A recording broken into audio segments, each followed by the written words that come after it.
आप सभी को नमस्कार। हम रूपक के 10 भेद विषय का अध्ययन कर रहे थे। प्रस्तावना स्वरूप हमने काव्येषु नाट्यम रम्यम उक्ति का अध्ययन किया। नाट्य के उद्देश्य का भी अध्ययन हम कर चुके हैं। आज हम नाट्य रूपक के स्वरूप को देखेंगे। जो काव्य अभिनय के योग्य होता है वह नाट्य रूप कहलाता है। दृश्य काव्य के लिए आदि नाट्याचार्य भरत मुनि ने नाट्य शब्द का प्रयोग किया है। नाट्य शब्द की व्युत्पत्ति नट धातु से हुई है। नट धातु अनुकरण अर्थ में प्रयोग में आती है। आचार्य धनंजय ने इसकी सुंदर व्याख्या की है। अवस्थानुकृतिर्नाट्यम, काव्य में वर्णित नायक की धीरोदात्त आदि अवस्थाओं का अनुकरण 4 प्रकार के अभिनय द्वारा अनुकार्य के साथ एकरूपता प्राप्त कर लेना ही नाट्य है।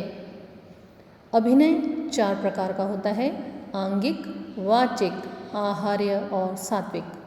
भुजा आदि अंगों द्वारा अभिनय आंगिक है। वचन के द्वारा किया जाने वाला अभिनय वाचिक है, इसे पाठ्य भी कहते हैं। आहार्य, ग्राह्य, नाट्य के योग्य अलंकार वेशभूषा आदि धारण करना आहार्य कहलाता है। दूसरे के सुख दुख की भावना से भावित अंतःकरण को सत्व कहते हैं। सत्व से निष्पन्न होने वाले भाव सात्विक कहे जाते हैं। सात्विक भावों, स्वेद, स्तंभ आदि से किया गया अभिनय सात्विक कहलाता है। वास्तव में प्रारंभिक 3 गुणों आंगिक, वाचिक, आहार्य के रहते हुए भी जब तक सात्विक भावों का उद्रेक नहीं हो पाएगा तब तक अनुकर्ता अपने को अनुकार्य से अलग मानता रहेगा, जिससे वास्तविक अभिनय नहीं हो पाएगा और न ही सामाजिक तादात्म्य रूप प्राप्त कर सकेगा। रूपम दृश्यतयोच्यते, दृश्य होने के कारण यह नाट्य रूप भी कहलाता है।